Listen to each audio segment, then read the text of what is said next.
Welcome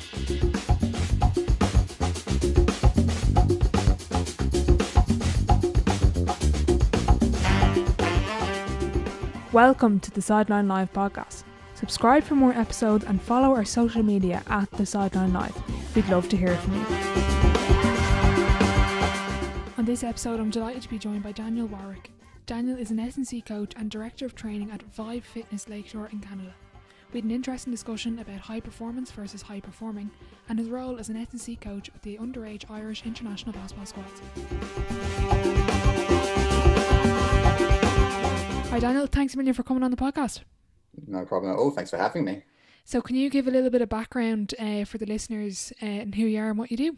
Yeah, for sure. So if anyone who doesn't know me, and I'm sure majority of people won't know who I am, that's pretty straightforward. I'm an S&C coach or a rehab specialist, personal trainer, whatever way you want to look at it.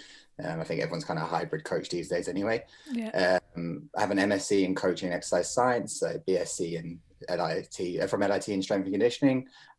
Most recently, in the kind of S&C side of the world, I was very much involved in basketball, pretty much from every level, all the way up from schools right up to the international teams, and I'm sure we'll get into that. In most recent years, I moved to Toronto in 2019, I guess now. Feels a lot longer, obviously, because 2020 was not exactly a year to live in a city. Since then, I've kind of come over to work over here in more the commercial side of things, because obviously it's more financially viable to do that than to stay in amateur sports in Ireland. And since then, kind of moved into running a gym over here, what we call the role is called a director or training role. If that means anything to anybody, it's basically hiring, firing, continuing education, overlooking training of all the people. I was born in England, hence the dodgy accent, even though I spent the majority of my life in Ireland. And that's pretty much it. I moved to Ireland when I was about 8 years old and went to college, worked in performance, and then moved over here. And that's pretty much my story. Deadly. What sparked you to kind of to take that pathway in college and get involved in teams and S&C? Yeah, it's a good question. When I moved over from England to Ireland, they put me in the same, I think my mum put me in the same class as my brother so we wouldn't be alone, but I was a year ahead. So I finished my leaving cert at 16 and I had no idea what I wanted to do. I had no clue whatsoever. So at 16, I was really interested in sports, really interested in training. And it kind of came from there. I took 1 year out. I actually wanted to be a teacher originally, and then I realized that I didn't enjoy school or kids, so I was like, maybe teacher ain't the best idea for me. No. And so I went into LIT and never really looked back from there. Generally, I just wanted to do something that I thought I'd enjoy doing. I didn't realize how much of a struggle being an S&C coach is at the time. You think when you're going into it, you're going to be, this is going to be amazing, but it's any S&C coach you'll talk to, it's definitely an uphill slog. That's pretty much it. I was very young, right? At 16, you don't know what you want to do. But that's why I went into it, and just a basic interest in sport and training people. Class. And what was the undergrad in? Was it Limerick? What course was that? It's LIT Furless and Tipperary, so it's a strength and conditioning course. Very good. It's only about 7 years old now, I guess. When did I graduate? Yeah, because I haven't really heard of them before. Yeah, so I'm trying to think. I think I graduated in 2017. That was the third year of it, so it must have started around 2011, 12, I guess, maybe. Okay. But they produced quite a lot of good coaches at it. It's an amazing facility, and the course is getting better and better. Maybe we didn't get the best of it because it was a new course, and you can see. I always keep an eye on the modules that they do now and how that all works out. And it does seem to be getting better and better and better. So that's something I wish maybe I'd gone now rather than then, but rather than being in the teasing out phase. But that's where I end up doing my undergrad anyway. Yeah. And did you get the chance to go in with teams then during your undergrad? Is that kind of how you got involved with Basketball Ireland? Yeah, I made some big mistakes in how much I decided I wanted to do in my undergrad. Right. Honestly, I to this day will never be able to explain how it happened.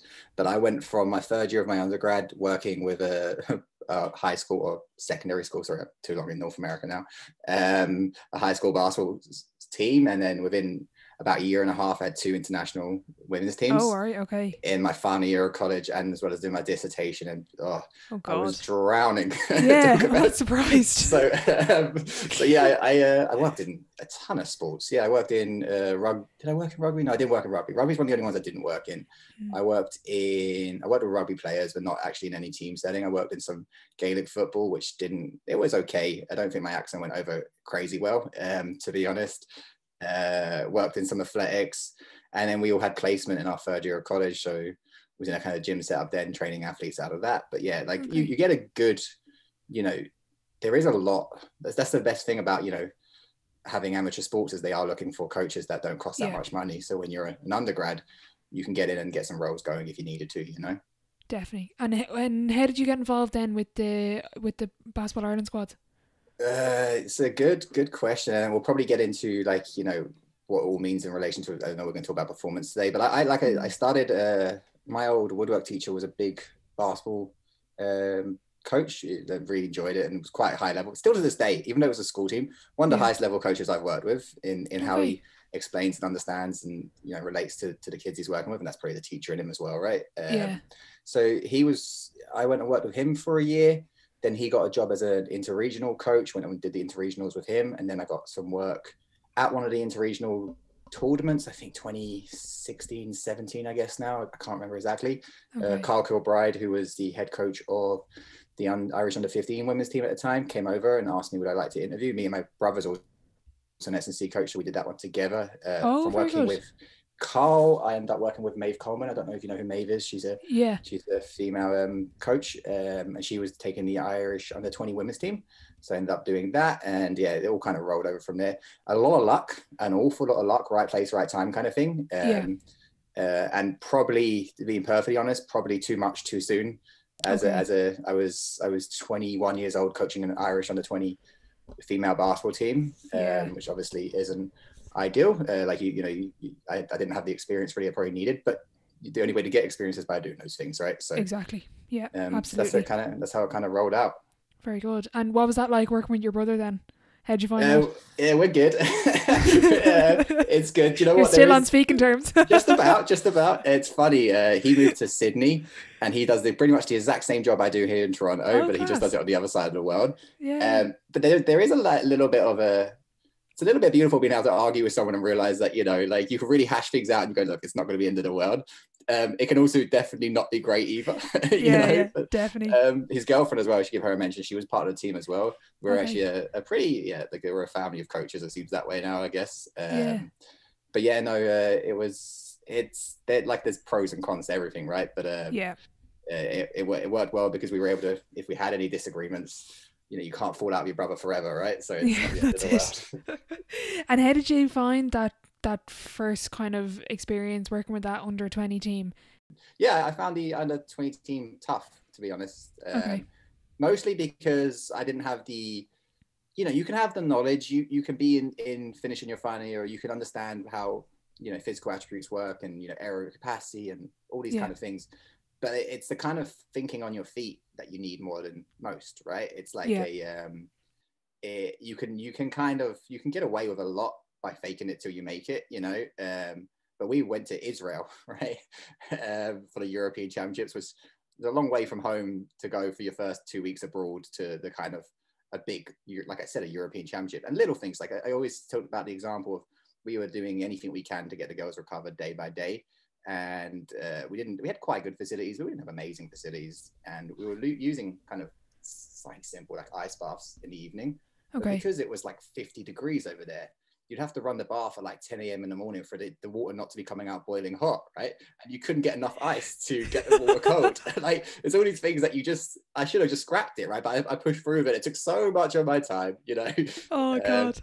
There's all these little things you learn while you're away. But honestly, honestly, it was a great experience, and I'm really glad I'd done it. I maybe wish I'd done it a couple of years later, but then that led on to, honestly, helping me do a better job, and without sounding arrogant, like a slightly better job with the next team with Carl, because Carl's team was a 2-year program, and my team was a 6 months program, maybe. So by the time my second Europeans came around, I got actual experience of what was going to go on, and it was a lot easier at that point, you know. Yeah, exactly. No, that's kind of with anything really you could put that down to. And I always find you could have all the theoretical knowledge, but it's putting that into practice is sometimes the hardest bit. Like, you think you know, like you might know everything, but if you can't put that into practice and like take into account like the fact that in Israel the water is really hot, you know what I mean? Like that's little things that you're never going to learn in college. Like, you know what I mean? Oh, for sure. And like it'll go on to, I know we're gonna, like I said, we're gonna talk about high performance, and we'll go on to that in a minute. And there's a lot of stories I can tell you about that. that go into what high performance actually is, and whether it really exists at amateur level or it doesn't exist at amateur level. And it's little things like that, right? But yeah, for sure, we'll get into all that. Yeah, I want to ask about before we move on to that, was you mentioned there was 3 years coaching. Yeah. What was was there much benefit having it more of yous in, or would have been? For sure. Yeah. And okay. it will literally go into everything I'm going to talk about a little bit. I honestly, they say many hands make light work, right? Yeah. And that's extremely true when you're dealing with something as fragile as an athlete, right? Absolutely. Or an absolute bunch of athletes, right? And like if you can have someone who, if you have 3 coaches that can put in 5 hours a week each, that's 15 hours, rather than the one coach who, first of all, 5 hours that are a fresher approach than the one coach who puts in 15 hours a week or whatever like that. And you got to remember, like, in most sports in Ireland, it's all amateur for the most part, unless you're maybe at a few decent level soccer teams or the 4 provinces in rugby, right? They are very good, and they're probably the closest to, a high performance kind of setup that you're going to see in Ireland.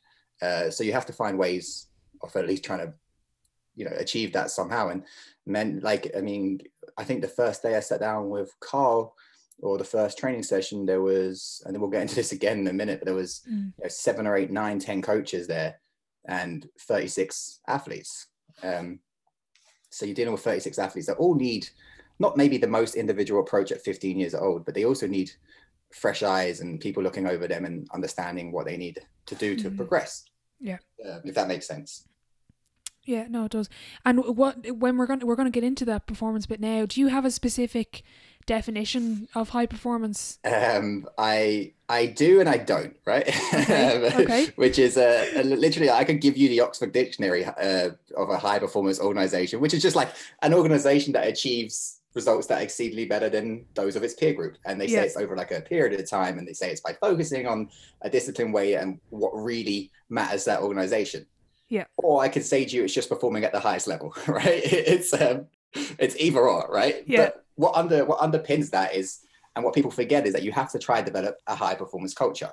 And honestly, I don't think I've ever really worked in a very sustainable high performance culture. And why that is, in my opinion anyway, and my opinion could mean absolutely nothing. And I maybe shouldn't swear on this, but I probably will a little bit. And I apologize in beforehand. But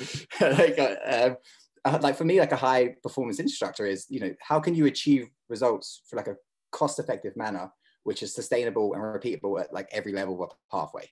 How can you do that? Because if you can't do that, then you aren't developing high performance culture. You can have a very high performing culture. And I think that's exactly what HE Basketball Ireland is. Some very, very good results. And I'm not the biggest GA head. I don't know a whole lot, but I'm sure there's some aspects of teams that achieve well and that maybe could do it for a year or 2, but not sustain it, right? And I think one of the most key words there is like a cost effective manner, right? Because if it's not a cost effective, it will never be sustainable and it will never be repeatable, if that makes sense. Yeah, definitely. With because there's obviously big conversations around funding with Basketball Ireland. Like obviously there's issues there, and they don't have the resources due to sponsorship and stuff. Yeah. I've actually, to be honest, a little bit of me is stayed away from everything last year. It's like I've still been working with majority of the athletes that I used to work with and kind of doing what I can, but I've kind of turned a blind. Once I left the organization, I kind of wanted to take a little bit of a blind eye and just kind of take a separation from it, because it was a great time, but like I wanted to move on and not dwell on the past, right? But I think if you're gonna, like, you talk about resources, right, and funding, you have to understand what resources you need, right? So what actually affects the performance? And I'll probably in a minute get into about how you measure performance, but you need to figure out what roles you need. So what people you need. So do you need a physio? Do you need a nutritionist? Do you need a psychologist? Or do you need a head coach, an assistant coach, and 2 skills coaches? Do you need an S&C coach? Yes, you do. Can you afford it? No. So how do you make that work? Well, that goes back to what we said a minute ago. Do we get free S&C coaches? And probably S&C coaches are the only ones that will probably have to put in the highest amount of effort into looking after the athletes at the level, because the nutritionist will do that, of course, but it's more, implementation of strategies. Whereas a lot of times when it comes to an S&C coach, the main role of you is to monitor their load, pretty much, to make sure they're not overtraining, undertraining, make sure they're going to be able to sustain the load of the tournament or game or whatever it is, the season.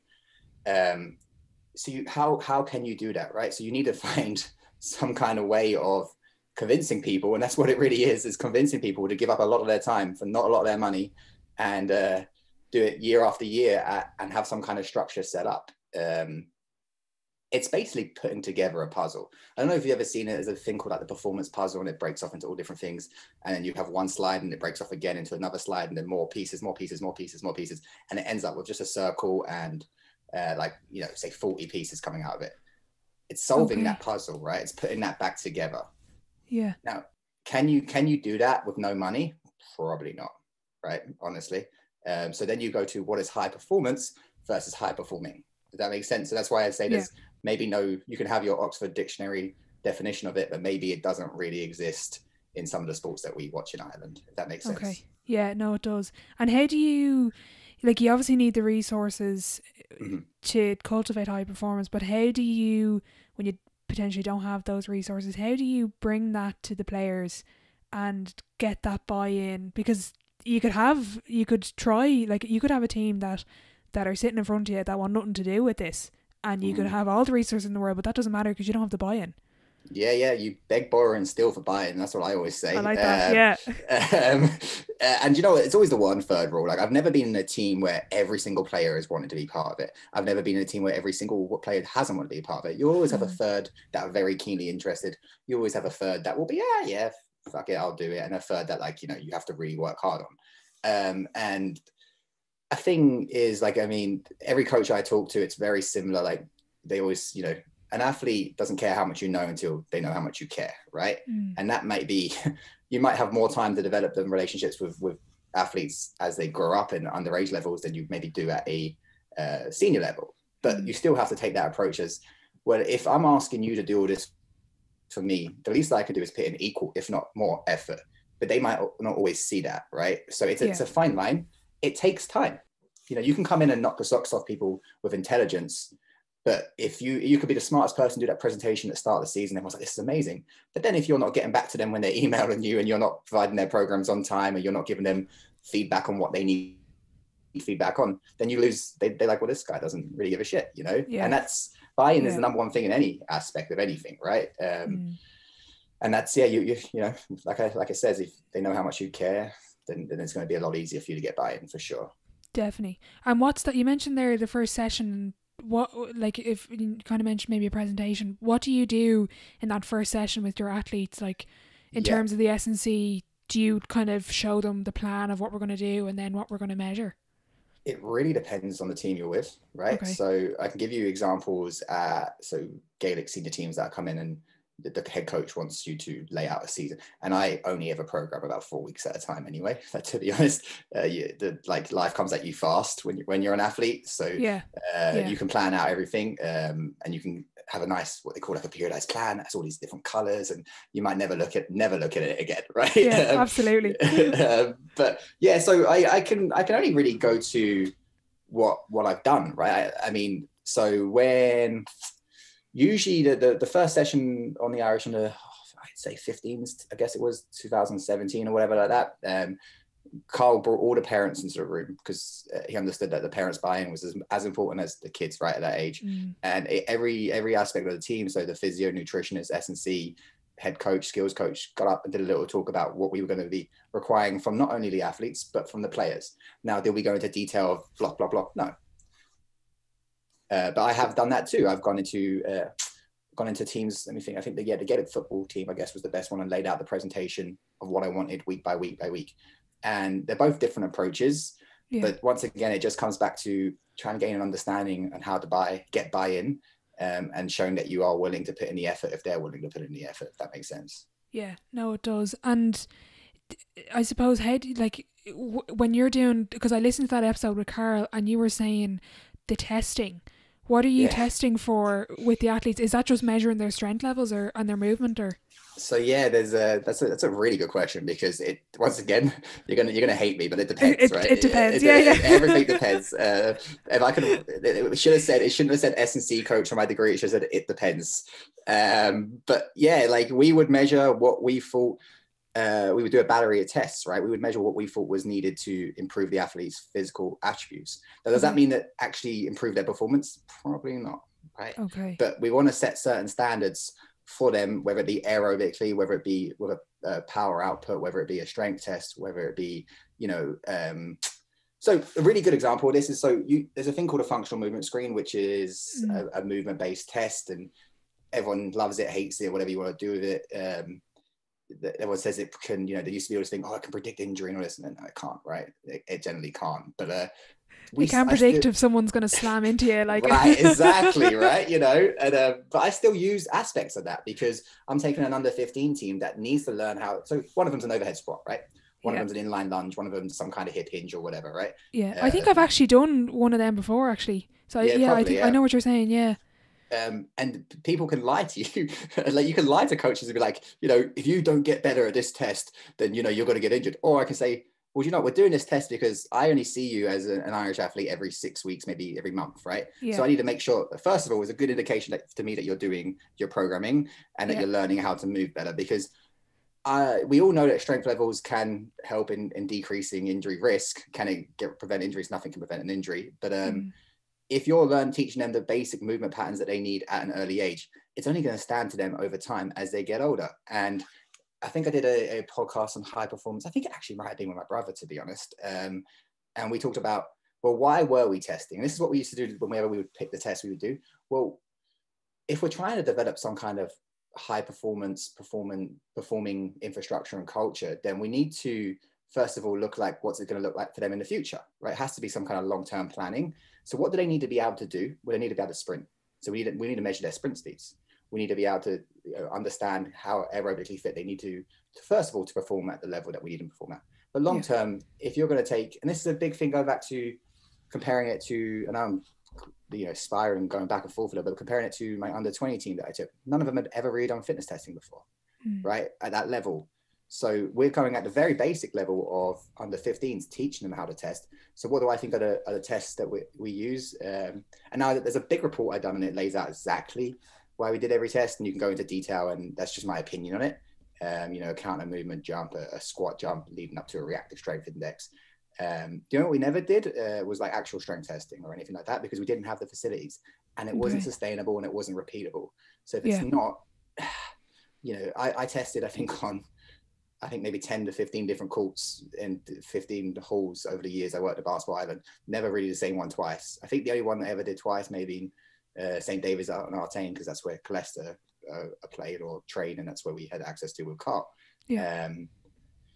But if it's not, like I said, if it's not sustainable or repeatable, then is it a waste of time to test something that you're not going to be able to test over and over again and actually see any logical progression on? Probably. So that's how you pick your tests, right? But that doesn't mean that it's going to be picked at the same at every level as well, you know? Yeah, exactly. Sure, there's no point in you getting them into the gym doing trap bar deadlifts and all these things that if you're never going to go to the gym again, like, well, that's just a waste of 20 minutes, or not 20 minutes, longer, that they could have done on the court and done something else. Right. Of course. Yeah, you're dead right. Yeah. I'm interested as well, because you put it down to, when you worked with that under 20 team, you put it down to maybe lack of knowledge and experience. But what I can hear from, you obviously gained from that experience, but what I'm listening to when you're talking about the under 15 team was you had longer with them, so it sounds like that relationship would have had another, like there would have been another reason for your success with them, if you know what I mean, and kind of getting on better with them because you had longer with those players. Time always helps, right? Actually time might not always help if you're not I've been at some teams where there's a real clash of within internal leadership, who's the head coach, who's the assistant coach, and the more time spent in that environment kills it. But if you're in a high performing culture like Carl did a really good job of setting up, then you're gonna, everyone's cohesive and everyone plans together, which is kind of putting together that puzzle. Then obviously more time you have over 2 years rather than 6 months, then you would hope otherwise you would hope that you're doing a better job, right? Otherwise it's probably malpractice, to be honest. And I mentioned that before, I listened to that episode with Carl, and I was really interested in measuring performance on the court, because that's something I know in GEA it's all about the GPS trackers. Did he get his kilometers in? Did he get the 7k or whatever it is? But talk us through that. You used the heart rate monitors, was it? Yeah. And look, GPS units are good for some things, but give you what you just said there, he got his kilometers in, and he worked really hard, right? Oh, you've heard, but he might have been out of position more. Yeah, exactly. He might have had a terrible game, right? So when you're measuring any kind of performance, you have objective measures of performance, which is basically the result, right? At the end of the day, did we achieve what we wanted to achieve? It might not be winning, but did we only lose by 10 points? Did we win the final quarter? And then you have subjective measured performance, which is basically improvement. So how do you measure that? Well, I don't know if you know, I'm sure you've had a lot of people on your podcast now, like a key performance indicator, right? So a KPI. You start with that and you reverse engineer back from that, right? So what do we think? And to be honest, if I was to tell you exactly what they were 2 years ago, I can't really remember. It's been quite a long time. No worries. If I'm being honest, I maybe should have looked that up before. I have them somewhere. But like whether it was, what's going to actually affect their performance, or being better at their sport, right? That's what's going to affect the performance. Having the ability to be efficient of movement is also really important for basketball. So we need to teach them how to do that over a 2-year period. But do you have any really, like we just talked about earlier, like, can you prevent an injury? No. Can you make someone have a good game? No. But can you put the tools in place to at least measure something objectively, like the heart rate stuff? So we would use that kind of on the sideline to see how long certain players were spending in certain zones, and then maybe give a little tap down the bench, go, she might start to fatigue in a little bit. Why do we put her off? So it was live then? You would give live feedback? We'd have the iPad on the, and once again, experience, right? Sometimes, a player, they're all laid out, and a player might put on the wrong heart rate monitor that's not attached to her game. So you're like, why the fuck is certain player who's sitting on the bench at like 80% right now? And that's stuff you've got to figure out on the fly as well. But I mean, like, you'd have certain ideas, and they're just ideas, right? You have certain ideas for certain players, or what you think maybe is sustainable for them at a period of time. And now none of that can work if you don't have the skillful players that you can rotate in and out, right? So if you have only 5 good players and you don't have anyone else to bring on, it all doesn't make any difference, because you can't afford to take those players off the court, right? If you have enough at every position that you can rotate, and that's what we used to try to do with the heart rate monitors. And then give you example, there's so many different measures. We were huge on monitoring and recovery strategies for our players. And I know this is meant to be more of a performance podcast, and it's getting maybe into the S&C side too much, but that for me, using that heart rate monitor to monitor, the heart rate monitors, to monitor the load of the game.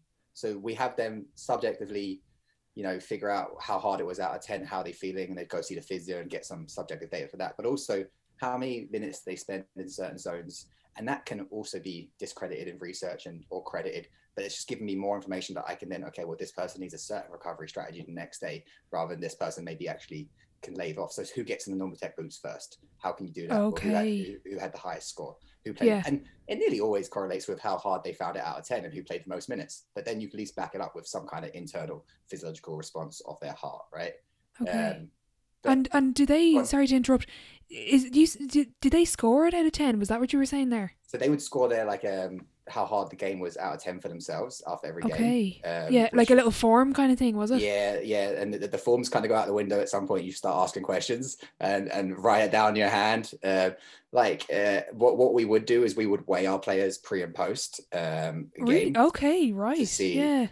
To see if they had lost sufficient or whatever, how much weight they had lost or they hadn't lost. And then that gave us an indication of maybe they weren't doing the best job of hydrating during the game, or how much they have to rehydrate. And I know you had Kate McDade was our nutritionist. So she would have laid out all that stuff for them. We would just take the data and refer it back there.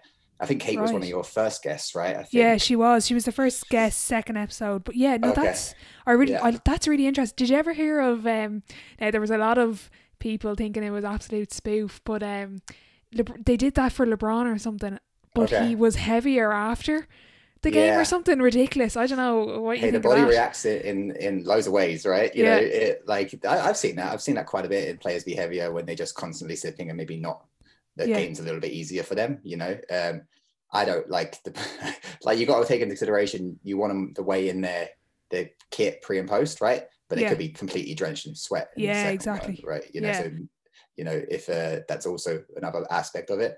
but that, like, going back to, that's when we would ask them how hard the game was out of 10, right? So maybe like that might be 10, 15 minutes after the game. You kind of want to usually get it within a half hour. So they'd come in, either, like, it depends, right? Generally would always want to weigh them before they've restarted drinking water, right? So they're not, but that's not always the way it goes, and that's just learning on the job and being on the fly. If Kyle comes in with some really important points that he needs to tell them straight after the game, good or bad, I'm not going to go, hold on a second, Kyle. You can wait a second. Wait a second. Head coach over there, sit down and know your place, okay? We're weighing the players, Carl. Take a minute. Yeah, for sure. No. But that's interesting. And would you ask them anything else? Like, would you do any other, like, even maybe the next day? Would you ask them many questions? We were, over the 2 years, I developed, actually, I don't know if you, Mary Carriston, who's also a nutritionist, who worked in the Irish Under 22 and a physio at the time. I can't remember, it wasn't the physio we went with, but it was a physio who was working at the time. We set up like a recovery template. Okay. And that would have a bunch of questions and a bunch of nutritional stuff. And were they able to this, and this. And that kind of all went out the window a little bit at Europeans, if I'm being honest. That was what was done each week leading up for the 2 years to kind of get them into the habit of making sure that they have a recovery point system, that they try to hit as many recovery strategies that they have. Yeah. But yeah, so at like, it all becomes very subjective, and like, you know, they're sitting in their normal tech boots for half hour the next morning or the evening or whatever. You've got time to talk to them, then find out how they're getting on, what is sore. And then we would do a mobility session, nap session, and we do a monitoring counter movement jump session. So we would monitor their power production. Now, that for me, not one single part of that could really give me any sustainable information, but when I put it all together, it at least gave me a better idea than if I didn't have it, right? Okay, yeah. If that makes sense. Yeah, no, it does. That's, I wouldn't, if you don't mind, actually, I might, if you send on that recovery template, I'd love to see it, even though you didn't use it at the European, but that's really interesting. And would the players kind of, like, how did they react to that recovery? Because, like, if you're coming from, let's say, like, this small club, and then you're in this Irish environment where they have Normatec boots and all this check-ins and all these different things. How did they find that difference in environment? You got to drip feed it in. It's got to be a little bit at a time. You got to, we probably made, it was a mistake we probably made at the start. We went with a training app, which was a bit all encompassing, and it would have worked well, you know, if it was maybe at a higher age group team. But then we actually just ditched out after a couple of months and started just basically doing Excel sheets and send them on a Saturday morning, and the parents and the kid would fill them out on a Sunday evening and send them back. Okay. But yeah, I think the first thing we introduced, obviously, what we actually is just monitoring their workload. So how many sessions they did a week, what sessions that was, how long it was, and how hard it was out of 10. And then I've got 2 years of data on players every week, what they've done, and you can see how high certain people's loads are, how low certain people's loads are. So that's what we started with. And then we would I would talk to the psychologist, that's who was also on the recovery template, that's who I forgot. No, you're all good. Problem. That's what I couldn't remember. But so then we drip things. I would talk to Colin. I go, well, when do you think is a good time to add in this, and what questions would you like on it? Well, then I talk to the nutritionist. Well, how much do they know about nutrition yet? Would they even understand some of these questions? Do they have enough knowledge of what the recovery things they need? Because if I'm only seeing them once every 6 weeks, you're only seeing them once every 6 weeks. So your presentation is the same as me only seeing them. And you can have, of course, constant contact during it, but they also need to have the certain levels of education to take in the data. And not every, like, there's that 1/3 rule. You'll get that 1/3 that will put in all the effort and do it absolutely. And you know what? It's probably the only team I've really worked on where maybe that just kind of shows how much Carl puts into hard work and effort and stuff like that, which are all buzzwords to me. I don't know if any of it actually really exists, but they were the players that put in the time, I would say, right? To put in the time, and because it has to be less than 10 minutes to fill out a form, otherwise a kid won't do it. An adult won't do it at the end of the day, right? You know, it has to be, like, everything has to be within 10 minutes, right? Yeah. So people who gave us the most data, and we were able to relay that back to everyone else, they kind of end up being the final 12 that made it to Europeans, to be honest, bar maybe an exception of 1 or 2, which is always an exception. It's like the way I think of it is, or I don't know if you heard the quote, the way you do one thing is the way you do everything. Yeah. I just want to ask you, I'm going to go back to the heart rate monitors, but I want to ask there, you mentioned, what was that role of the psychologist in terms of those questions? What did he want added in? Do you know what? Yeah, it's a really good question. You don't know, do you? No, I have it. I've used it for years. But he would want to know their mood state, right? I can't remember the exact questions, to be honest. Okay. Because he sent them over to me. I fitted them into a point system, and I actually gave them probably the most. It was out of 100 points. I think they would have had the highest points. So I think they would have maybe 40 of the points were going to psychology, and 30 nutrition, S&C questions or recovery strategies or whatever. Okay. So he would all about, did they do their visualization technique? Did they do this, that, whatever? How was their mood state? Did anything affect their mood? How was school, right? Yeah. We deal with under, like, was there something that we're seeing a constant pattern of? Because that's a big thing of overtraining as well. You have your workload, you have your performance. Because it's that big thing. Is it overtraining or underperformance, right? Because they're not too, they're like love and hate. They're not crazy motions that are very far apart. Underperformance and overtraining aren't very far apart. So yeah. He would have used, and this is to the best of my memory. Like I said, it's been about a year since I was out of it, to be honest. Yeah. And I probably in preparation, I probably should have looked over it. No, that's all good. No worries, no problem. But yeah, it would have been about their mood state. Was anything going on in their life? How was school? Were they enjoying school? Was something along those lines in a way more smart or better worded way of putting it. Yeah. Most psychologists will always have that, right? You mentioned there visualization. Yeah. That's since kind of getting into podcasts and starting podcasts, that's been a really big, not common factor, but it just seems like every couple of people just scream about visualization and they really enjoy it. Would those players have done a lot of that, or have you seen particular? It doesn't have to be that squad in particular. But I've seen a lot of it. Yeah, I've seen a lot of it at the higher level players for sure. One of the highest level players I ever saw play. We won't mention names, obviously, but and I was part of a squad with her. She was. We were talking about visualization, so I'm guessing at that point there must have been something said within the squad or something practiced in the squad at that point. And she's no, I don't do that. No, I don't do that. No, I don't do that. I would never do that. And then a couple of minutes before the game, she's in the corner visualizing free throws. And the psychologist looks at me and goes, she just doesn't know what it means then. Never do that, but 2 minutes later you're doing it on the court before you go play a game. So it comes back to that education of it as well, right? But I've seen a lot of it. And you do see that, right? It's anything you can do to make things a little bit easier, right? Exactly. Or at a better standard.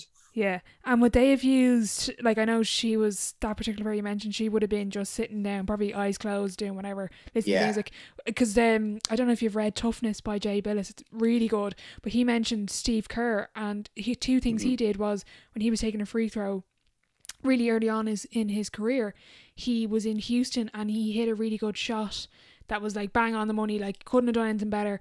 And then throughout his career, then he would, every time he went to free throw, he'd say Houston. So he had that mental trigger of the visualization. And then as well, before a game, he would watch clips of himself. So then he would kind of the way, if you see it, you'll do it kind of way. Yeah. It's a huge thing, right?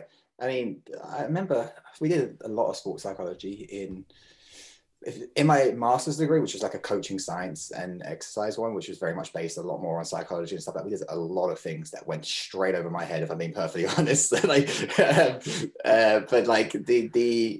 the marginal gains you can make in some things versus a 1% gain versus a 10% gain, I think there's a lot to be said for what you can gain in some psychological stuff when it comes to visualization and all these kind of things.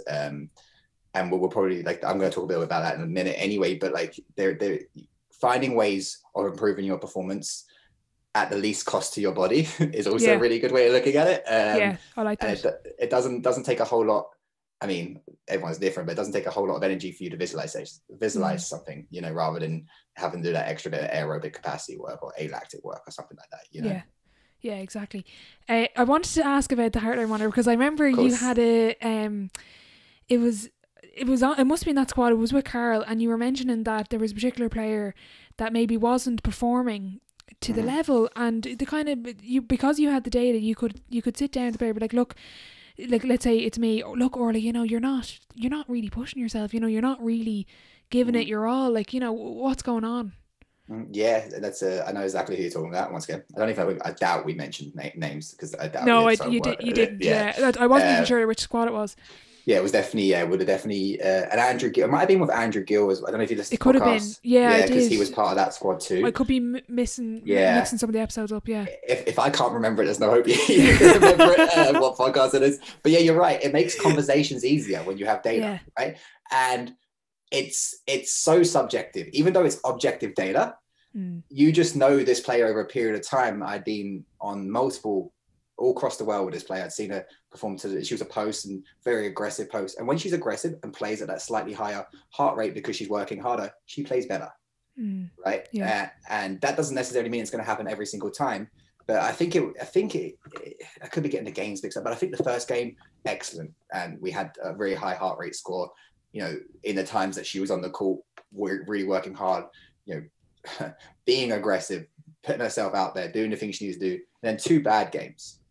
But I can even go back to, it was the main source of the data that was easy enough to use was she played really well when we went to Denmark, I think it was, or we went to Copenhagen to play Denmark. And once again, now we had 4 games at an international standard playing against an international team. And we had more than 4 games, but that's just what comes to my head. Or 5 games, 6 games, whatever it was, that we can compare and go to, okay, it might not work on everyone, but it seemed to work on her. Okay, well, we know when you put more effort in, you do better. Would you not want to do better? Is it something you're telling us that you maybe can't put the effort in? And effort, once again, I don't even know if that really word exists. And, you know, it's all, everything depends. That worked in that instance. She had a really good rest of the tournament and all her rates and zones went up. Does that happen all the time? I really doubt it. Yeah. Does it help that we had quite a good relationship and Carl had quite a good relationship with that player? And we had quite a good, it was a very nice squad to be a part of, to be honest, one of my favorite squads of all time. Yeah. Yes, that helped for sure. If someone has their back up against you already, and that can happen, that 1/3 rule, that might not work as well. But that is that high performance or is that high performing? Because is that sustainable? Is that repeatable? Is it cost effective? Well, the heart rate monitor, we got on for about, I don't know, €60 each. We bought the iPad out of pocket. We had one anyway, or like my brother bought one. Can every team afford to get 36 heart rate monitors? Probably not. But can the final 12 can? Yeah, probably. A bit of fundraising. So that might be sustainable, repeatable. Can you then say, over a period of time, we do 10 years of work, we have all these heart rate zones from certain players at certain international tournaments at certain age groups, then we can start comparing back and start to build a profile, an athletic profile for these players. Yes, we can. Is it happening? No. So is it high performance or high performing? Well, that was a high performing culture, was not a high performance culture. Does that make sense? I like that. Yeah, no, I like the way you're putting that. And going back to what you were saying about the player who didn't know they were doing visualization, education, as in, like I was saying on another podcast, as a player sometimes I struggle to be consistent and to give 100% effort every time. That's just me being open and honest with everyone. But if, let's say, for example, I've never worn like a heart rate monitor, or I've worn a GPS thing once, and that was really interesting because a couple of the players, a couple of my teammates did as well, so you could see like, well, that girl actually had an extra not kilometer, but she had that extra bit on me. Oh right, okay, I need to really put that in. But maybe, let's say, for example, I'm just using myself as an example, if I wore a heart rate monitor at training and I did my usual performance, geez, you know what, and I'd realise, kind of looking at it, God, I could go an extra bit because I'm not even in the red zone at this stage, and I think I'm pushing myself hard, like. Yeah, that's the athlete's mentality, right? That might not be the best thing, honestly. Like, you know, we'll get like this, you know, the understanding and education is the most important thing. And this is all, like you said earlier, about drip feeding. I don't think we got the heart rate monitors to the second year of the program, mostly because obviously the lower number of players, funding, right? I think we started with 5, I think, and then we would only put them on. So if we went away. Am I right in thinking we had 5 when we went to Denmark, maybe, and we put them on certain players that we wanted to really kind of have a look at, and then we'd make sure that there was obviously every player got a go on it. But we kind of made better ideas of people at that point who may be going to European Championships and stuff like that. So for me, everyone got to wear one at least once, right? But obviously, if players are going to play more minutes, then they probably should wear them and stuff like that. But it's the athlete's mentality is always, you know, for the most part, they'll always want to improve. They always want to be, if they actually care, right? If they actually that's care. The biggest thing. And some of them do, some of them don't. So you've got to be very careful, not only that what information you give them, but how you educate them on that information. Because certain players will go, oh, certain players have a really good game, really easy game, and have a low heart rate, right? Say it comes back to that GPS and being out of position versus being in position. And now GPS works really, really well, but it's like, once again, do you understand what you're looking at? Are you looking at total distance? Why are you looking at total distance? It's like, are you looking at because, my coach told me that I need to run 10K a game? Or did my coach say to you, okay, well, in your position, and I don't know anything about Gaelic football, right, or anything like that, even though I grew up in Kerry, no idea, right? All the people from Kerry won't be impressed now. They'll be like, finish, turn it off. Don't worry about that. My accent already says I don't know anything about Gaelic football. But like, it could be like, how many high-speed runs did you do? Did you perform more high-speed runs? Well, the position that we have data on for you over 10 years says most of the time, if you're having a tough game, you're going to be doing these many high-speed runs. So I wanted to talk to you about, we kind of had a little bit of chat before about non-negotiable, and I sent that video. It's of Frank Lampard on the High Performance podcast. If anyone hasn't seen it, you should go watch it. But it was kind of that non-negotiable, non-acceptable behaviours of players in a high-performing culture. Yeah, and my thing is, I don't think anything is non-negotiable. I really don't. Which is probably a weird thing to say, because we talk about all the things that we need from players to create the culture. But at the end of the day, and now this goes more to overage senior players than it does underage players, right? Life is all about negotiation, right? In any aspect of it. Now, of course, you're going to there's going to be certain things that are give you something's illegal or blatantly, of course, that is non-negotiable. But that's probably not what we're talking about. There's still behaviors, but we're talking about what's probably going to impact the performance rather than put them in jail, right? So that's more about the non-acceptable behaviors. You know what I mean? Because for example, if you're with, let's say, Carl's team, just an example, I don't know who's setting what, but Carl would the coaching staff would set, like, there's the rules of basketball have those non-negotiables because it's illegal to travel, for example. But Carl would put out the non-acceptable behaviours that we're going to have as a team. Like, for example, Frank Lampard spoke about hard work. His first thing was work, or was it work ethic or something? He said, if you're not working hard, see you later. And I disagree. To be honest, I disagree, because if you look back to what John Terry said, and just keep it on a Chelsea vibe, right? Eden Hazard was their worst trainer by a landslide, but yet their best player on a Saturday. So where do the best managers find a way of making sure?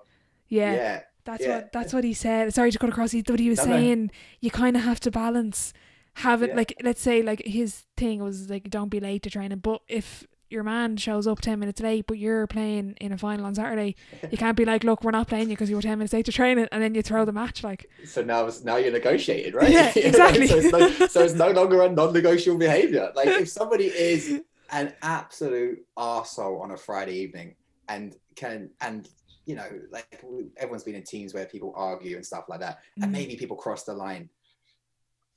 If it's really important for them to play on the Saturday, everyone's got to suck it up and go for a play on the Saturday, right? Because at the highest level, right? I mean, of course, it's different for every stage. Obviously, when you're younger levels, you're trying to form human beings as well as just athletes, right? That's a huge thing that people forget. A physio once said to me, he doesn't deal with injuries, he deals with human beings, and that's very, very true. I like that, right? Pendulum Physio, actually, in Northern Ireland, should probably give him a shout out. He's got a good podcast too, actually. Happy Healthy Humans. So I don't think anything is non-negotiable. Non-acceptable for sure. But non-negotiable. Like, even people, he talked about work ethic and respect. Okay, I mean, yes, respect on the pitch is very important. But I've worked in teams where people hated each other, did not respect each other, but were still successful. And once again, it's not the highest level that I've worked in or anything like that, but I've seen it, right? And I think that a respect for how good someone is not maybe a respect for them as a person. So and Frank Lampard is an absolute genius and is been around high performance his whole life and has some very interesting things to say on it. And I'm not disagreeing with a single word he said, because work ethic is super important. But is it non-negotiable? I don't think so. I think it's very negotiable. The only thing you will see is someone like Eden Hazard, who's now moved to Real Madrid and is constantly injured. Well, is that because there wasn't the work ethic? that he needed to sustain his career properly. Yeah, because the way you do one thing is the way you do everything. So if he wasn't pushing himself, there you go. So because if he wasn't pushing himself in the pitch, maybe was he not pushing himself in the weight room? And does that mean he wasn't strong enough? I know you can't prevent injuries, but if you're stronger, you might. You can definitely reduce the risk of injuries. I could tell you that right now. There is a lot you can do to reduce the risk of an injury, but you cannot prevent it. I mean, I had an athlete, so many athletes that you do so much ankle stability work, especially basketball players and all this kind of stuff. They got for a layup, they land on someone else's foot who's also at a weird position. And you can have, they get stronger, and it over time, does it prevent the injury? Maybe prevents the length of the injury. Okay. Right. They can recover a little bit faster because they were able to absorb more force on the way down because they're stronger, or be able to produce more force on the way up. But does it prevent injury? Nothing prevents injury. You can get in a car crash in the morning. Do you know what I mean? Yeah. There's a good one actually. Sorry, because you just mentioned there about the ankle thing. ACL. Yes, you can strengthen everything around the ACL, but if you're still going to tear your ACL. But I remember I was chatting to someone or I was listening to, I can't remember. I get so confused with listening to everything and chatting to people. But it was they had torn their ACL, but because they had their muscles in such good shape, they could go to surgery straight away. Because you know the way if you tear your ACL, you have to build it up and then go for surgery. Yeah, but once again, it depends, right? So I worked with a guy for a 9-month ACL rehab who was in amazing shape. Yeah. Actually was one of the few Gaelic footballers I ever worked with. But he had lost so much muscle mass because he was waiting on a surgery. So why was he waiting on a surgery? I can't remember exactly what the reason was, but that was a real hard rehab for him because he was, and I don't know if you know, of course you know Brianna, she was on last week. Yeah, she was on Takeover. Yeah. She'll give you more information on that because she's really in the heart of it, of building back to levels of what they need to do between, their left and right leg if they have torn an ACL. I think she was talking about 10% is what she was saying they need to get back to, or using an isokinetic strength machine or whatever, whatever they use up there, and movements and stuff like that. But yeah, of course, it there's a point of diminishing returns in everything in life. But if you're stronger, faster, and can move better, you're going to be more efficient with your energy, which probably means that you're going to be less tired, less fatigued in the brain, which means you're probably going to be better at the skill of your sport. Your overwhelming memory capacity is going to be in a better position if you're not fatigued, right? Doesn't mean it's going to prevent injury. Exactly. Yeah, no, exactly. I want to ask you about that actually. In any of the teams you were involved in, it doesn't have to be Carl's team, it could be any of them, were there any of those like specific non-acceptable behaviours or values that the team had, and how were they implemented? Yeah, it's a good question. Yeah. From me, nothing was ever from in the S&C, but I can't really speak for Carl. There was definitely also, it's a bit different when you're dealing with underage players because they're late because maybe their parents didn't get out of bed in time, or there was traffic on a lot of it's traveling a long way to go. But I remember I was working with a team once, and it was Paddy's Day, and we were training on Paddy's Day, and then the next night all the players put in their session log reports or whatever, and they all had 3 or 4 hours of sleep, and we were meant to be training again the next day, right? I was like, what are they up? Like, that might be a non-negotiable, non-acceptable kind of behavior you might put in. That's but at the same time, as long as they get a training session in and no one gets injured, look, they're allowed to have fun too. They're not professional athletes. Yeah, exactly. When it comes to underage, you're probably like I said, you're trying to form good patterns that's going to help them when they go into their senior career, whether that ends up in basketball, whether that ends up with females getting a D1 scholarship and going over, or a D2 scholarship, or whatever they can achieve, right? Then go over to America, and you want them to have an idea of what is acceptable, what is non-negotiable, say, or negotiable, right? And that's what you're doing. But that would have all been run by Carl. But for me, I give you an example. I always wanted the S&C stuff within the international weekends to be a little bit of a break from the serious stuff for them, because I wanted them to come over, have a laugh, and not be overly concerned about, I'm a pretty calm, relaxed coach as it is. I'm never going to shout at anyone. I'm never going to happen. I'm going to talk to you like you're a and just have some fun, right? Because they have so many stressful scenarios going on the skill side of the sport. If I'm adding to their stress and anxiety, that is, once again, it's like malpractice, right? And it's probably times that you do, because I know players feeling sick about so nervous about having to do fitness testing, right? And then you would see certain players, we'd all got them to put their heart rate monitors on when we're doing the fitness testing to get their aerobic capacity, and they can match it back to their maximal heart rate and stuff like this and see where they fell. But I used to start realizing, why don't I just put them on from the start of the fitness testing and seeing whose heart rate spikes when they went and go do a test in front of everybody or a CMJ. And you see certain players that get really high heart rate zones doing something that shouldn't cause a heart rate zone because they're so anxious about what they're doing, right? I know that kind of goes off whatever we were just saying, but it's but that's so that's interesting, right? Yeah, because you don't particularly maybe think of those, like like as a coach, like I'm lucky, I'm coaching Gaelic football at an underage level, and because I'm a I play Gaelic football and I've played underage, I kind of understand that, you know, as a player, when I'm whatever age they are, do I want to be called out in front of everyone and demonstrate? Like, it could be the coach could see that as a really good thing, like, I want to demonstrate a solo, you're brilliant at solo, let's demonstrate to everybody. But inside I could be like, oh god, I have to do this in front of everyone. And like you were saying, that could show up on a heart rate monitor. Like, that's crazy.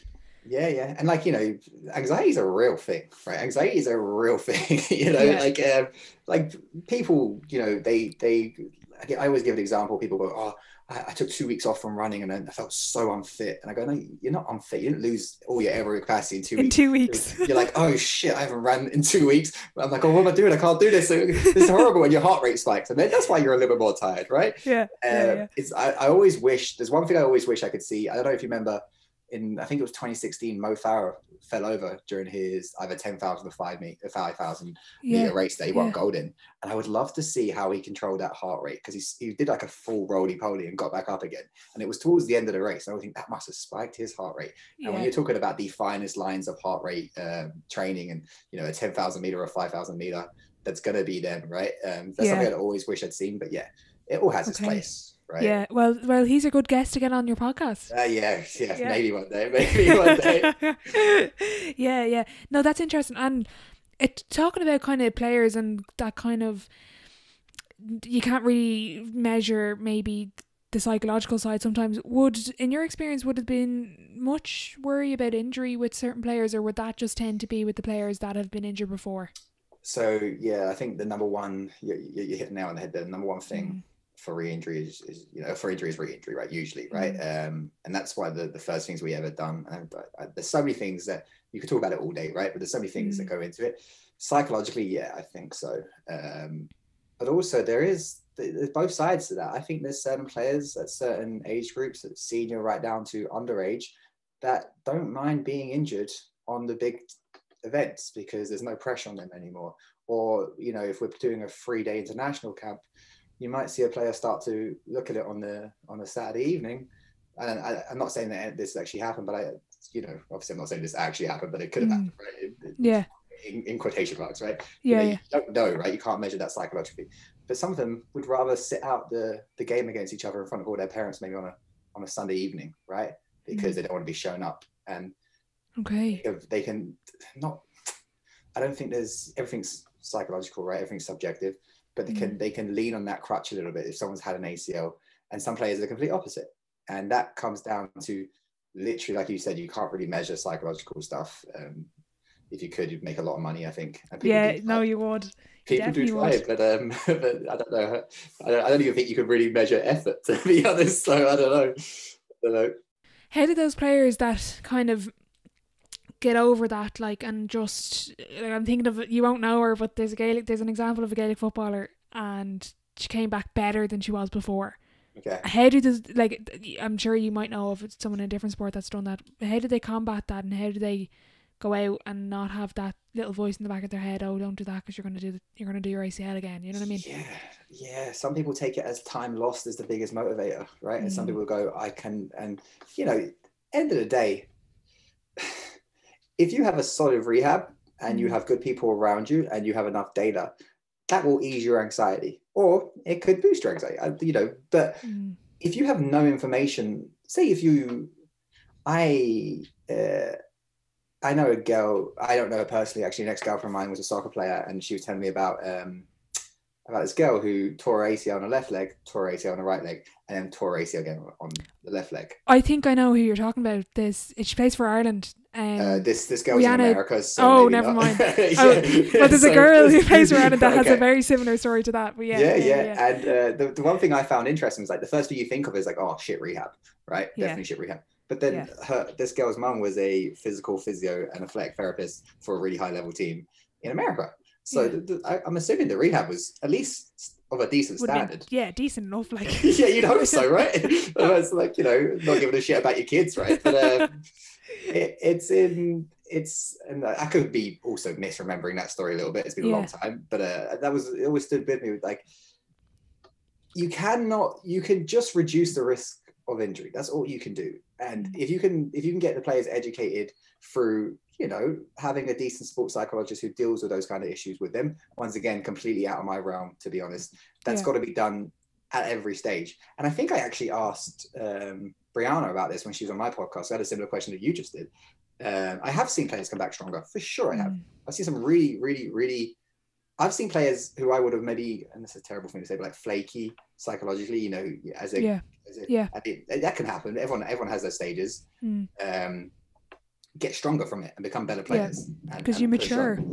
You mature when you're injured, whether it's through not like watching your peers play and be like, God, I really need to, you know, buckle up here and put the work in and get back.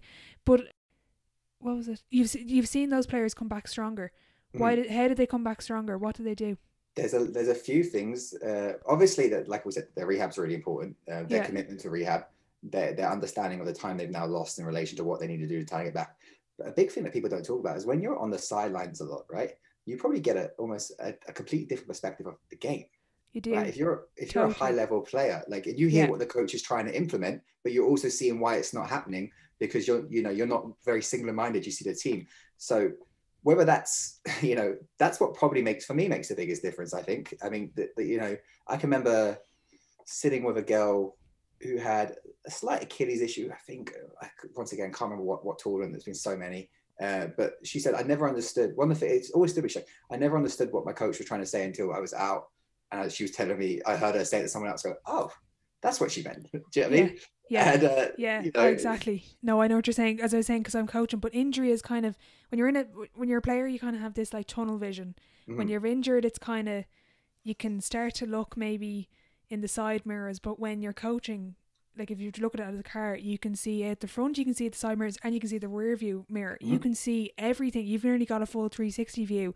And for me, even if I never step foot again and never play sport again, which at the moment I'm not putting myself under pressure to do because that's how I'm coping with my injury, I know I will be a better player because I have that bigger view. And I'm not saying I know everything, but I can hear the coach say, do this, and now I understand why, and I'm not in my head like, what is he going on about? Why would I pass it that way? You know what I mean?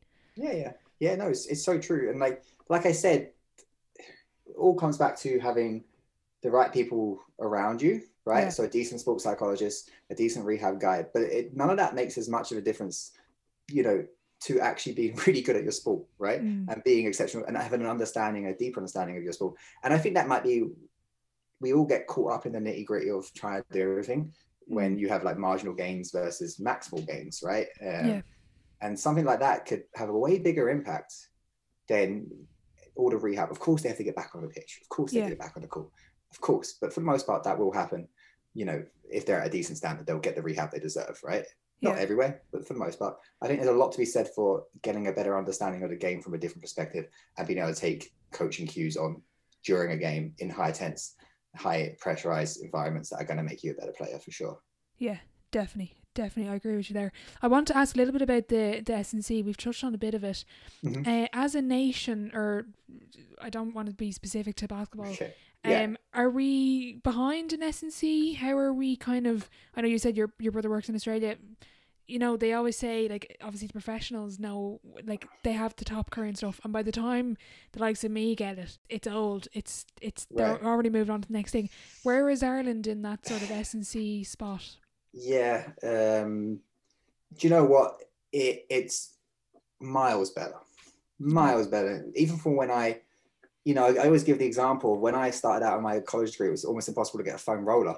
Do you know what I mean? Oh, gosh, right. And now they're like, don't use foam rollers. Yeah, do you know what I mean? Like, you know, that's it. Everything's very cyclical, but we will never catch up as a nation to places where they have really good high school systems, right? Yeah. Because I don't know if you've, you won't. There's a guy called Kerr Flat, who's the rugby strength coach or whatever, and he did this interesting thing about measuring all the combine numbers for the NFL. Yeah. And how much of an impact does that actually have on them who makes the Hall of Fame, who has amazing careers? And very little. But really? They are like entry level requirements to be able to play in the league, you know? Yeah. And what the difference is between places like America, Canada, and maybe America is always the fourth leading best place to be when it comes to S&C, is that they have better performance cultures from an early age that set players up to meet those entry requirements, whereas we are always chasing our tail a little bit.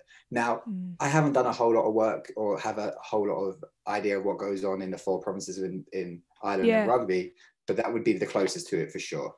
Okay. Yeah. Yeah. And WGA for sure as well. They've got some stuff going on. Right. But yeah, it's a professional environment. And even like there's other counties as well. Like you look around the country and the facilities some of them have are just out of this world. Like, and it's amateurs playing at a professional level and training at a professional level, or maybe not professional, but very, very close to it. Very close to it. And that we'll never catch up as a country, but you know, why not try? Do you know what I mean? Yeah, exactly. But it comes to it being sustainable and reliable once again, and being able to pick coach.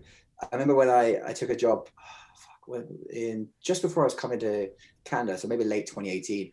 And I was trying to set up a system within regional basketball in Munster about having an S&C coach to be at every training session that the regional squads were having together, so that I don't even know I should have been doing that, but I was anyway. I was trying to, I don't know, I was asked to do it by the person who was the head coach. I don't know what happened there. I don't know what my role was technically, but I was asked to do that, right? So I did it. And I couldn't really find anyone to commit to the time, because like no one could have really afford to, you know, like if you're a college student, you can't get someone who's fully qualified S&C coach to work at a regional academy. You can't afford them. And if you're a college student, it has to be worth more of your time and money than it is to pay for your college, right? So if you can get a day job or in a bar or something at the weekend, which means that you can't be out at 8 a.m. on a basketball court on a Sunday morning, then that's where it drops down, right? And I finally got a person to come in and do some stuff, but then I actually end up myself just going in and doing the majority of it, right? Because I felt invested in the project. And it wasn't very time efficient or cost effective for me. So it's not sustainable, it's not reliable. And that's why a high performance culture is very, very difficult to do. And we keep going back to basketball. You will always find people who will volunteer everywhere. But it's identifying your roles and are they good enough at their roles, you know, to start making it, pushing it along, especially in S&C. Yeah. Okay. That's interesting. Looking back then, you could, like, to that time where you would have been coming out of college and getting involved maybe in that under 20 squad and other bits and pieces, what advice would you give to someone who's looking to be in your position now and they're just starting out on their own professional career? Understand, get rich parents is what I would say. If I was going to say anything, I don't come from a lot of money, so all my friends who have the I shouldn't say that, but that's terrible, I should say. But like all my friends that have a lot of money to support them can go and do the internships, can go and spend the time in colleges and states, and they can have a better career. If you don't, if you're a humble Joe or whatever, you know, figure out how much you really, I shouldn't say this either, but figure out how much you really want it. Given that much time. So I gave from 2014 right through to 2019 wanting to work in high performance setups or high performing setups before I said, you know what, it's time to go make some money and set up a life for myself now. And then you have to take a step away. If it's something that's really important to you, you'll do it. It's like everything in life, you know, the way you do one thing is the way you do everything, right? There you go. So if it's really important to you, it won't actually be that much of an issue. But surround yourself, like, get people to help you, right? We all do this thing where, you know, especially I used to pick people up in like Tipperary. I drove up to Mead. I would go to, I went to Dundalk once to pick someone up to help me with fitness testing, because my mates are all going to be doing that for me anyway. They're all S&C coaches, right? Get yourself 2 coaches in the team. And I know it sounds a bit crazy because we're about trying to get one, but if you can get someone to help you and do a better service and then bounce off each other, it's going to be a lot better. And we all know that, like, every time you go to college, every time you go anywhere and a club asks you, there's probably some other coach around you that you know who lives close to you. You can jump in a car together, go to training, you can do the stats, everything on you together rather than on your own. That's going to give you, first of all, a fresher approach at all of it and give you someone to bounce ideas off, right? Now, that can go terribly wrong too. But I would say as well, they always say, you know your worth, right? Know your worth. I almost disagree a little bit, to be honest. It's we're not really worth that much, right? Even at the highest level of sport, the S&C coach doesn't get anywhere near what the other coaches get, right? Yeah. Because the proof, what do they say? The proof, like, well, no, I can't remember the thing of it, but what success leaves clues, right? Yeah. So that's I what like they that. say. Yeah. So if you're at the very highest level and the S&C coach isn't getting that much money, then realize that you're never going to make that much money at the lowest level Yeah. in a team setup. You might in the private sector and you'd be a really good coach, start your own gym and stuff like that, but realize that you have to put in hard work. Nobody's too good for hard work, and you have to sacrifice maybe what you think you're worth a little bit in order to, and that's maybe people thinking more financially. I actually don't think financially, or I think it's more time that you give, right? Obviously you might then revert that back to how much you're getting paid per hour or whatever. But it's a time you give more time than maybe you think you're worth. Or whatever way that works out. And you'll be a better coach for it. But don't have a chip on your shoulder because there's 50 other coaches coming out from that same year as you who will do something that you're not willing to do, and you won't get the job. Yeah. So And reduce your worth a little bit. I know what you mean, and something that's kind of kept coming up throughout our chat, we've kind of talked about, but not indirectly, was having that team, like having that second coach, or having, like, for example, with a management team, you know your strengths and weaknesses. So what you're going to do is you're going to surround people that are their strengths are your weaknesses. And I'm going to give you a good quote from James Weldon. I was chatting to him there. He's Irish senior women's head coach. He was saying his dad always told him at a young age, you don't have to be the smartest person in the room at every aspect of the business. Surround yourself with as much quality people as you can. And that's kind of like, as the better support you have, the better network you have, the better you're going to be. Many hands make light work, right? Yeah, definitely. Put together that puzzle and understand your roles, put together that puzzle, and it's going to make things a lot easier. Yeah. But you have to pick wisely too, right? Yeah. You have to pick wisely. But for sure. Yeah, that's a great quote. James is a very intelligent man, eh? Yeah, he is. I've had a couple of conversations with him over WhatsApp about a few different things. But is he coming on the podcast? You're going to get him on? I will. He's probably listening right now. He's waiting for me to text him. No, I will eventually. James, if you're listening, I will get on to you soon. I want to ask a final question. Obviously not naming people, but if you were to kind of take all of your experience into account, team, individual, anything, what are those, as you said, success leaves clues, what are the common attributes or behaviours or values of the top elite talents or players? Yeah, this is a great question, and I love answering it by just saying being amazing at their sport, right? That's literally but like there's so much more to it. I always find it's the players, and you can say what an elite player or an elite athlete, right? So I work in the world of my work as athletes, right? It's not really anything to do with the skills, right? So for me, you'd probably have to ask a skills coach for what makes a top elite player.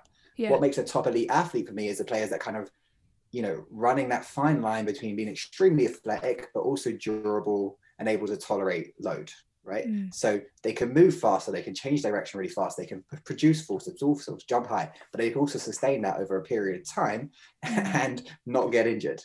And I think that we go back to energy leaks and stuff like that and not being tired. I think that then in turn helps the ability to make effective and efficient decisions, right? You're not fatigued to no end because you'd be very inefficient with your energy as an athlete, which you see. But then that you could switch that around and you could go, well, they're being very efficient with their energy because they're making effective and efficient decisions because they're better at their sport. So it goes both ways. A big thing I would say, if there was any kind of, and I'm not one to give advice, I'm the most unathletic person in the world, honestly. I'm not one to haven't achieved anything in my life really, athletically. But focus on, people get too caught up on the marginal 1% gains when there's so many 10 to 15% gains to be made in your performance. And I think the best players do that, honestly. I think the best players, or the most, and I shouldn't say the word player because once again, it's not my realm. My realm is athletes. The best athletes always do that too. They might see that the weakest part of their thing is they have terrible sprint technique, where they might be very aerobic. So then that's up to the S&C coach to plan that, but the player still has to do it. And if you can get a 10% gain in what your sprint technique is, regardless of how much faster that makes you, does it make you less energy? I like the word energy leaks. I like the two words energy leak. Like you're not leaking energy as much. Yeah, I like that as well. Yeah, 10% gains versus 1% gains, especially in Irish level. Don't get too caught up in the 1% things you can get when there's so many bigger things you can. I actually got that. I stole that a little bit from Andrew Gill. He's always said that to me. And Okay. it's funny, talk about buy-in. The first thing Andrew Gill ever said to me, and Andrew's quite a close friend of mine now, and I've worked with him quite a bit. And we used to actually lecture together on the coaching battle, develop Okay. the coaching badges years ago. He said, I don't believe in S&C in Irish basketball. And I was like, me a bit wet behind the ears, like a 19-year old, what the fuck do you mean you don't believe in S&C in Irish basketball? But what he meant is like exactly what we're saying today, right? Yeah. Is it sustainable? Can you achieve it? Is it necessary? Well, if it's necessary and it's going to be done, it has to be done at a good level. Can you do that? And that's what he meant. It's not what he said. And if anyone's ever met Andy, will know that he doesn't always come across in the most precise way, you know. But yeah, and that's the only bit of advice. And I shouldn't give any advice. I'm the least athletic person in the world. But yeah. No, I like that answer, and I'm going to give my 2 cents on it as well, even though I don't have the credentials to say it. But I think it's the top players as well. They recognise what their weaknesses are, and that's nearly the first step to it, because I've been guilty of as well. All you want to do is go out and, for example, if you're going for a kicking session or if you're going to shoot for basketball or whatever, you're going to go to your high percentage shots because you want to feel good about yourself. You want to be like, oh, this is great. The first step is, right, I'm really bad at dribbling my left hand or my right hand. God, I really need to work on that. And I think the top players have that, and they don't only just know what they're bad at, because everybody could know what they're bad at, but they go about it and make that weakness one of those weaknesses and kind of move it from that column of weaknesses to strengths. Right. For sure. That's literally it. Yeah, that's exactly it, right? And you know, you just said you didn't have the credentials to say that. Well, you did, because you did that, right? Do you know what I mean? Like, that's what it is. And like, that's what I say when I go earlier. Players know a lot, right? They know an awful lot. They know a lot what goes on, right? And now you're a coach as well now, right? But yeah, they're the ones who are playing the sport. And I know that kind of contradicts what we said earlier about when you're injured and you see more. It's both sides to it, right? Yeah, it's both sides to it for sure. Yeah, and even the credentials, sometimes, as you said, you could have all the credentials, but sometimes, let's say if you're on the side of the pitch or the court, if you have all those pieces of paper, the best thing you can do, you know what I mean? It doesn't really matter. You can rip them up. It doesn't matter. If you can't get the message to your team, who cares if you're level 20, whatever coaching course or whatever badge you have, like, it doesn't really matter. Means shit all, means nothing, for sure. Yeah. So we're going to move on to sideline 7. It's the same 7 questions for every guest. Question 1 is, what is your favourite quote? So I'm cheating a little bit. I have 2 favourite quotes, right? Oh, it's all right. One is a very new one. One is, I don't know if I did a friend of mine who's a really good sales coach. He said, a business without sales is just a hobby. And I was like, you're dead right. I was like, and it's a good thing for coaches to hear. Yeah. You can have the best Instagram. You can have the most, it looks great. You're ripped. You do really good, interesting exercises. But if you're not changing that to money, then you're not building a career for yourself. You're just having a hobby of, your hobby is the thing you got your degree in, right? Which it shouldn't be, right? Your career should be what you got your degree in for the most part. And that's from a coach's perspective. And then the second one is, I'm a big MMA fan, a big Michael Bisping fan. You probably have no idea who that is, but he's a fighter from Manchester. And when he was he's a bit of a, he had one of the toughest roads to a world title you ever see, and end up losing one eye and all this stuff. But I've always been very interested in what his coach did to change him later in his career to make him more effective. And one of the things he says is it takes confidence to take a day off, right? So I'm going to rock that as well. Yeah, take it. Yeah.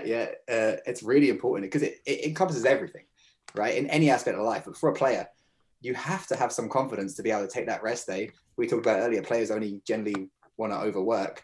And so then you have to build that psychological aspect of it as well as the physical aspect. So they're my 2. I know it's cheating to have 2. I'm sorry. No, it's all right. I'll take it. No problem. Okay. I love a good quote. But and that's something that I remember hearing it was a couple of years ago. I don't know if you know him, Devin Williams. He does if there's someone listening who's big into basketball, they probably know he does that series 10,000 hours. Really interesting. And I remember it's funny because he's a basketball trainer now, but he started off just randomly in a local gym or whatever, and 2 kids came up and they were like, will you train us or whatever, and he was all about hard work, and they did 3 a days and all this stuff.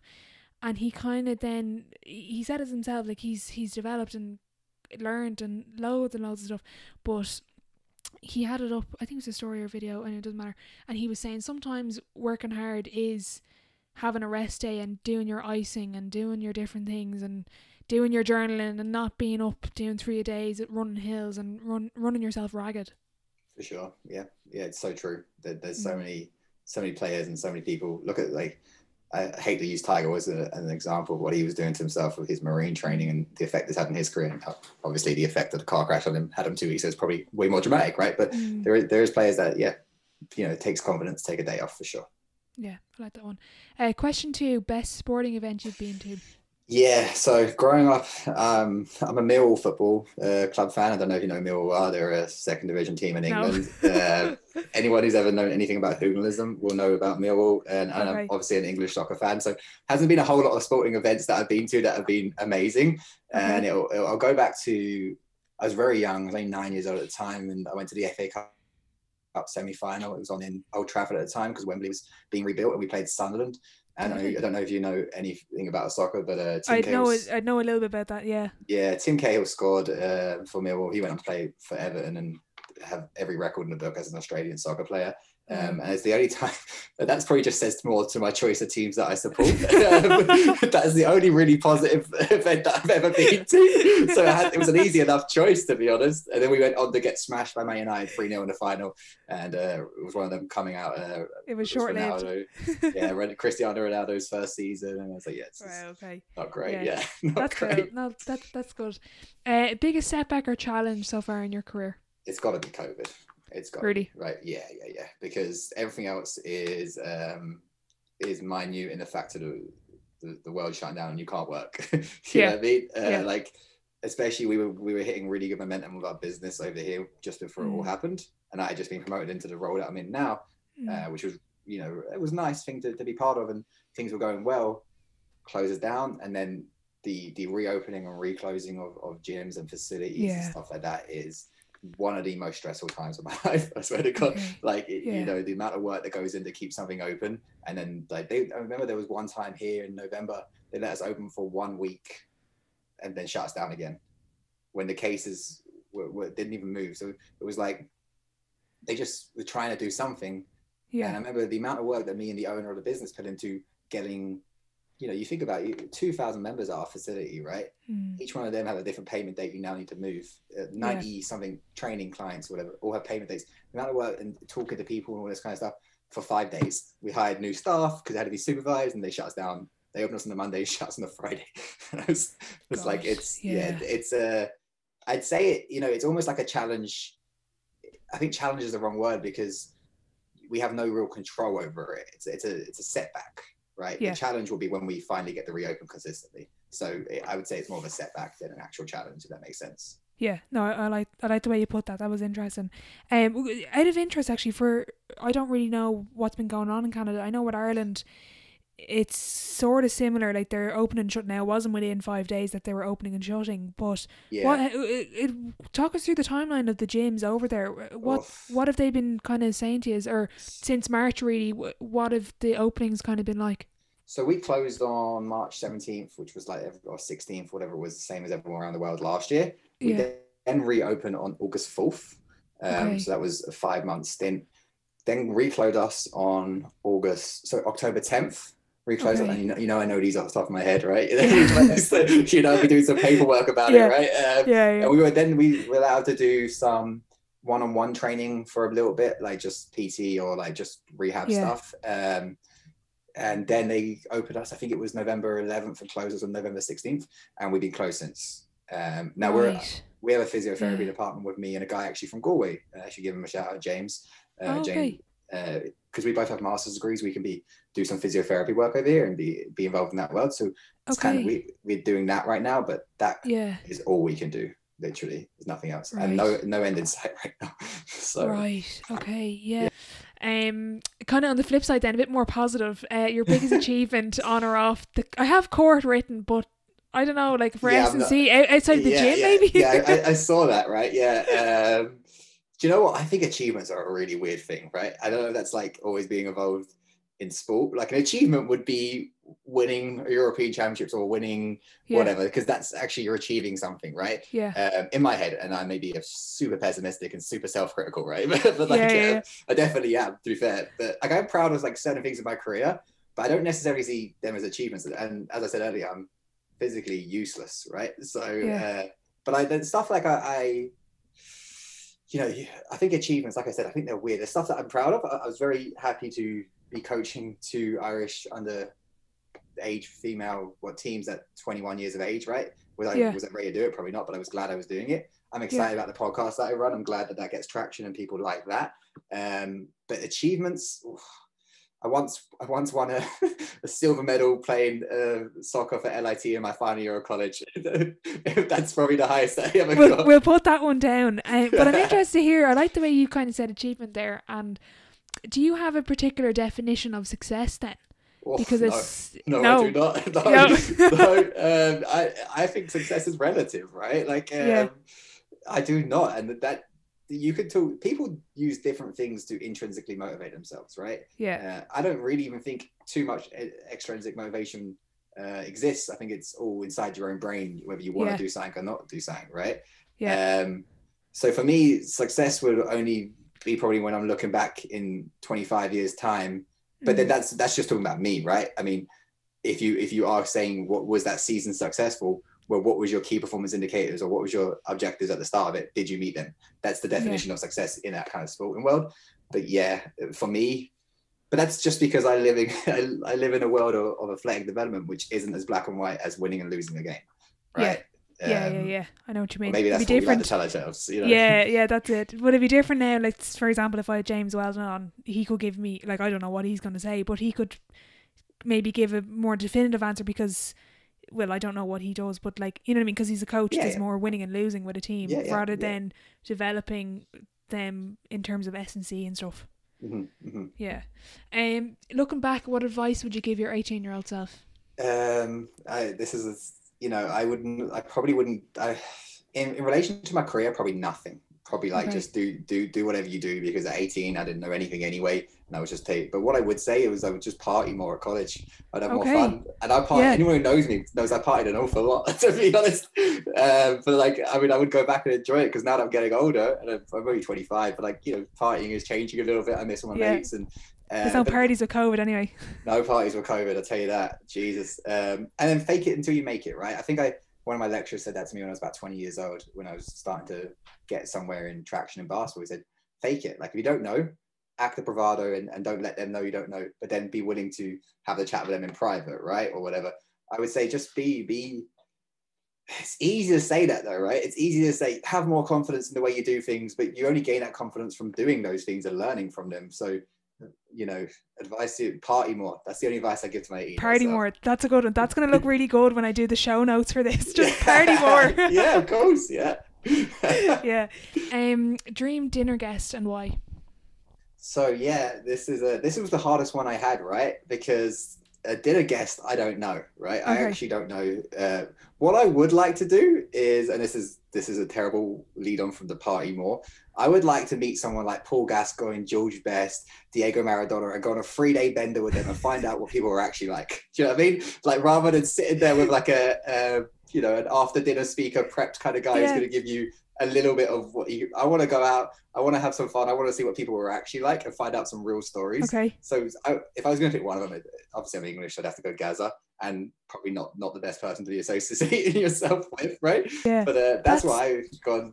Right. I might change the question now. Who would you go on a 3-day bender with instead of go to dinner? You'll probably get like a more interesting answer, right? You know what I mean?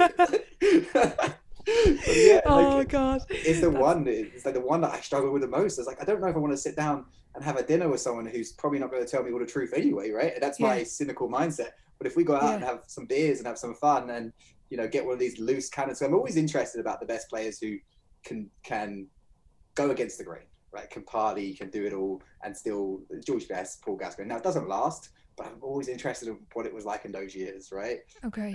So that's probably what it would be. Maybe not the answer you were thinking of, but I'm sorry. No. A final question then, and I have a feeling you're going to give me a different sort of answer to this one again. But if your life was a book, what chapter would this be called?